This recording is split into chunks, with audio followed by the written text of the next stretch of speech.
નમસ્કાર, હું આદર્શ છું. વેલકમ ટુ આદર્શ એજ્યુકેશન સોસાइटी. हामिद भीतर जाकर दादी से कहता है, भीतर यानी अंदर जाकर क्या कहता है, तुम डरना नहीं अम्मा, मैं सबसे पहले आऊँगा। गांव से मेला चला, मेला अर्थात लोगों की भीड़ चली और बच्चों के साथ हामिद भी जा रहा था। कभी दौड़कर आगे निकल जाता, फिर किसी पेड़ के नीचे खड़े होकर साथ वालों का इंतज़ार करता। इंतज़ार करना मतलब प्रतीक्षा करता। हामिद के पैरों में तो जैसे पर लग गए थे। पर लगना अर्थात पंख लग जाना। वह कभी थक सकता था। अब यहाँ पर बेचारा कभी शहर नहीं गया था, कभी ईदगाह नहीं गया था, और आज ईद थी और सब के सब लोग जब ईदगाह में जा रहे थे और उनके साथ हामिद भी जा रहा था, तो आज उसकी प्रसन्नता का ठिकाना नहीं था। इसलिए जब लोग सब चल रहे थे तब हामिद कभी दौड़कर आगे निकल जाता और एक पेड़ के नीचे जाकर खड़ा हो जाता था और अपने साथी, अपने मित्रों का इंतज़ार करने लगता था। आज उसकी खुशी इतनी ज़्यादा बढ़ गई थी और मानो तो ऐसा लगता था कि उसे पंख मिल गए हों, और उस पंख के कारण तो वो कभी उसे थकान लग ही नहीं सकती थी। बड़ी बड़ी इमारतें मतलब बिल्डिंग आने लगी। यह अदालत है, यह कॉलेज, यह कलाघर। आगे चलें, हलवाइयों की दुकानें शुरू हुई, खूब सजी हुई थी। इतनी मिठाइयाँ कौन खाता है, देखो ना, एक एक दुकान पर मनो होगी। मन मतलब गुजराती में जिसे आप मण कहते हैं, उसे एक एक मन, पूरी दुकानें हैं वो इस तरह से सजाई गई थी। इतनी ज़्यादा मिठाइयाँ थी कि मानो ऐसा लगता है कि सब के सब कितनी खा जाएंगे। उन्हें देख देख कर बच्चों को प्रसन्नता हो रही थी। सहसा यानी अचानक ईदगाह नज़र आई। इमली के घने वृक्षों की छाया है, नीचे पक्का फर्श, उस पर जाजिम बिछी हुई, जाजिम यानी दरी बिछी हुई है। रोज़ेदारों की पंक्तियाँ एक के पीछे एक ना जाने कहाँ तक चली गई। पंक्ति मतलब लाइन, रोज़ेदार मतलब जिन्होंने रोज़ा रखा है उसे क्या कहेंगे, रोज़ेदार।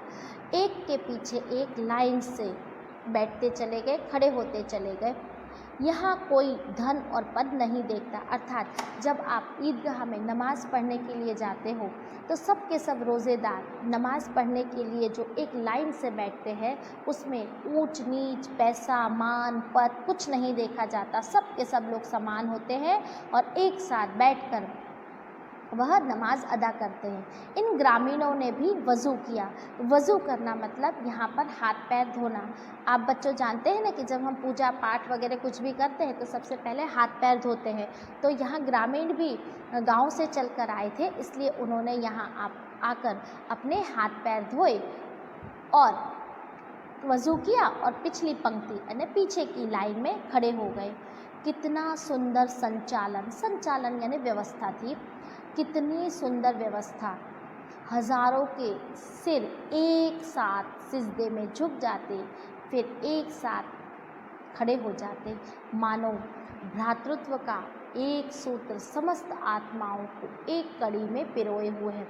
जब रोज़मदारे या रोज़ेदार है जब नमाज़ पढ़ने के लिए बैठते थे तो कोई ऊंच नीच का कोई भी भेद ना होकर जब सब एक साथ सिर झुकाकर एक लाइन से एक साथ सिर झुकाते और एक साथ खड़ा करते तो मानो ऐसा लगता है कि भाईचारे को एक सूत्र में उनकी आत्माओं को भी एक कड़ी के अंदर पिरो दिया है। इतना सुंदर, इतना अच्छा, इतना सुहावना दृश्य दिखाई देता है कि हम जिसकी कल्पना नहीं कर सकते। नमाज खत्म हो गई, खत्म हो जाना यानी समाप्त हो गई।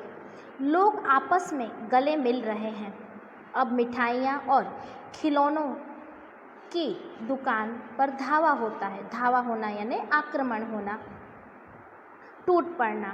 ग्रामीणों का यह दल इस विषय में बालकों से कम उत्साही नहीं था, अर्थात जो गांव के लोग आए थे वह भी बच्चों की तरह ही मेले में और खिलौनों की दुकान, मिठाइयों की दुकान में जाने के लिए उन्हें भी उतना ही उत्साह था जितना उन बच्चों को था।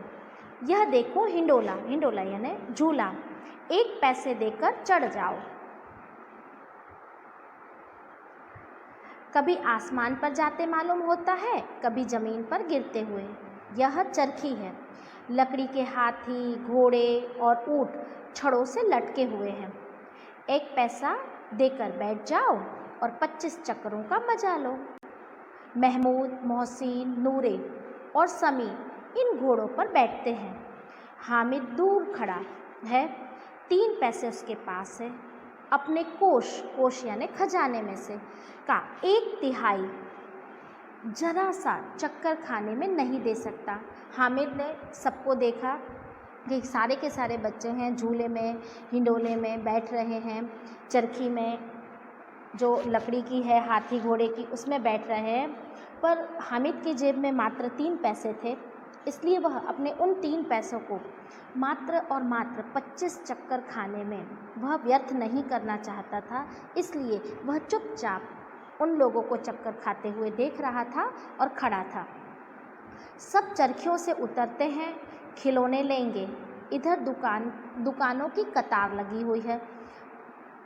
कतार का अर्थ होता है लाइन, पंक्ति। तरह तरह के खिलौने, सिपाही और गुजरिया, राजा और वकील, भिश्ती और धोबिन। वाह, लगता है अब बोलना चाहते हैं। अर्थात खिलौने इतने ज़्यादा, माटी के खिलौने इतने ज़्यादा सुंदर थे कि मानो ऐसा लगता था कि ये सारे के सारे खिलौने यदि हम लेंगे तो अभी हमारे साथ बातें करने लगेंगे। महमूद सिपाही लेता है, खाकी वर्दी और लाल पगड़ी वाला, कंधे पर बंदूक रखे हुए है और मालूम है कि होता है कि अभी कवायत यानी परेड किए चला आ रहा है। मोहसिन को भिश्ती पसंद आई। भिश्ती मतलब मशक से पानी ढोने वाला जो होता है उसे भिश्ती कहा जाता है। कमर झुकी हुई है और ऊपर मशक है। मशक यानी एक चमड़े की थैली होती है जिसमें पानी को संग्रहित किया जाता है और उसे उठाकर जो भिश्ती होता है लोगों के घर पानी डालने के लिए जाता है। मशक का मुंह एक हाथ से पकड़े हुए है। कितना प्रसन्न है। हाँ, कितना प्रसन्न है, शायद कोई गीत गा रहा है। बस मशक से पानी उड़ेलना ही चाहता है। उड़ेलना मतलब एक बर्तन में से दूसरे बर्तन में पानी डाला जाता है, उसे उड़ेलना कहता है। यहाँ पर जो भिश्ती है वह चमड़े की थैली जो बनी होती है उससे पानी किसी दूसरे बर्तन में डालना चाहता है। नूरे को वकील से प्रेम है। काला चोंगा, नीचे सफ़ेद अचकन के सामने जेब में घड़ी, सुनहरी यानी सोने के रंग की जंजीर यानी साकल, एक हाथ में कानून का पोथा लिया यानी किताबें लिए हुए है। मालूम होता है कि अभी किसी अदालत में जिरह बहस किए चला आ रहा है। ये सब 2-2 पैसे के खिलौने हैं। हामिद के पास कुल 3 पैसे हैं। इतने महंगे खिलौने कैसे ले? खिलौने कहीं हाथ से छूट गए तो चूर हो जाए, ज़रा पानी पड़े तो सारा रंग धुल जाए। ऐसे खिलौने किस काम के हैं? उन्हें लेकर वह क्या करेगा? नूरे ने वकील लिया। वकील काले कलर का जो चोंगा पहना हुआ था, उसने सफ़ेद कलर की अचकन पहनी थी। उसकी जेब में सामने की तरह घड़ी, सुनहरी साकल, जंजीर जिसे कहते हैं उसे साकल भी कहा जाता है, चेन कहा जाता है, वह घड़ी से बंधी हुई थी। उसके हाथ में कानून की किताबें हुई थी और इतनी सुंदर वह मूर्ति थी, इतने सुंदर खिलौना था कि मानो ऐसा लगता है कि वह अभी अभी अदालत से बहस किए हुए चला आ रहा है। सारे के सारे खिलौने 2-2 पैसे के थे। अब हामिद उन सब खिलौनों को बहुत अच्छी ललचाई हुई नज़रों से देख रहा था, पर उसके पास केवल 3 पैसे थे और खिलौने उसे महंगे लग रहे थे। अब 3 पैसे में यदि वो 2 पैसे के खिलौने ले लेता तो उसके पास मात्र 1 पैसे ही बचता।